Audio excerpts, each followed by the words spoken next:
የአንድ አሜሪካዊ አብራሪ የ48 ሰዓታት የሞት ሽረት ትንቅንቅ በኢራን ተራሮች።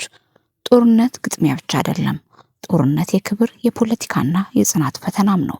ባለፉት 48 ሰዓታት በኢራን ምድር የተከሰተው ድርጊት ደግሞ በማንኛውም የሆሊውድ ድርጊት ፊልም በላይ ልብ አንጠልጣይ ነበር።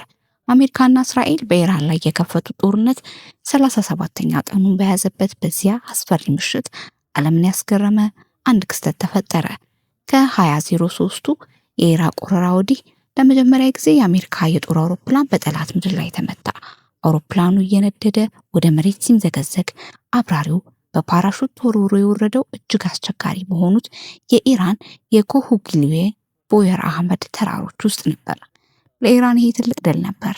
አንድ አሜሪካዊ ወታደር በህይወት መማረክ ማለት ለታላቁ አሜሪካ ታላቅ ውርደት፣ ለቴህራን ደግሞ በድርድር ጠረጴዛ ላይ የማይገኝ ወርቃማ ካርድ ማግኘት ማለት ነው። የኢራን መንግስት ወዲያውኑ አዋጅ አወጀ። በመንግስት ቴሌቪዥን የወደቀውን አውሮፕላን ምስል እየደጋገመ በማሳየት ህዝብ አብራሪውን አድኖ እንዲህ ጥሪ ቀረበ። ሽልማቱ ቀላል አልነበረም። አሜሪካዊውን አብራሪ በህይወት አሳልፎ ለሰጠ $60,000 ተመደበለት። ይህ ሽልማት የታጠቁ የኢራን ወታደሮችን ብቻ ሳይሆን በተራራ አካባቢ የሚኖሩ ዘላኖችን ጭምር አነሳሳ። በመቶዎች የሚቆጠሩ ነዋሪዎች ጠመንጃቸውን አንግበው ተራራውን በማበጠር አሜሪካዊውን ለመታደን ሰዓታት በገፉ ቁጥር የኢራን ኃይሎች ወደ ወታደሩ እየተጠቁ መጡ። ነገር ግን ዋይት ሃውስ ወታደሩን ለጠላት አሳልፎ ለመስጠት ዝግጁ አልነበረም። ፕሬዚዳንት ዶናልድ ትራምፕ በኋላ ላይ እንደገለጹት አሜሪካ በሰማይ ላይ በሰማራችው እጅግ ዘመናዊ ሳተላይት እና ድሮኖች አማካኝነት ወታደሩን ለሰከንድ እንኳን ከዓይኗ አላራቀችውም ነበር። ወታደሩ በተራራው ስንጥቅ ውስጥ ተሸሽጎ ሞቱን ሲጠባበቅ፣ ከበላዩ ግን የአሜሪካ ደህንነት መረብ ጥበቃ ያደርግለት ነበር። ሁኔታው አሳሳቢ ደረጃ ላይ ደረሰ።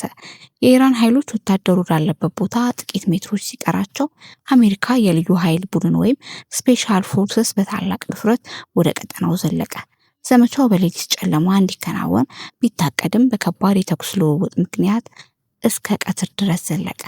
አሜሪካውያን የኢራንን ፍለጋ ለማደናቀፍ ወታደሩን ቀድመን አግኝተነዋል የሚል የሐሰት መረጃ በማሰራጨት የስነ ልቦና ጦርነት ጭምር ከፍተው ነበር። በመጨረሻ በከባድ የተኩስ ሩምታ ውስጥ አልፈው አሜሪካውያኑ ጀግና ወታደራቸውን ከኢራን ተራሮች ላይ ነጥቀው አወጡ። ፕሬዚዳንት ትራምፕ ድሉን ሲያበስሩ ይህ በአሜሪካ ታሪክ እጅግ ደፋርና አስገራሚ ዘመቻ ነው ብለዋል። ምንም እንኳ ኢራን 2 C-130 አውሮፕላኖችንና 2 ብላክ ሆክ ሄሊኮፕተሮችን መትቻለሁ ብትልም የአሜሪካ መንግስት ግን ይህን አላረጋገጠም። አሁን አንድ ነገር ግልጽ ነው።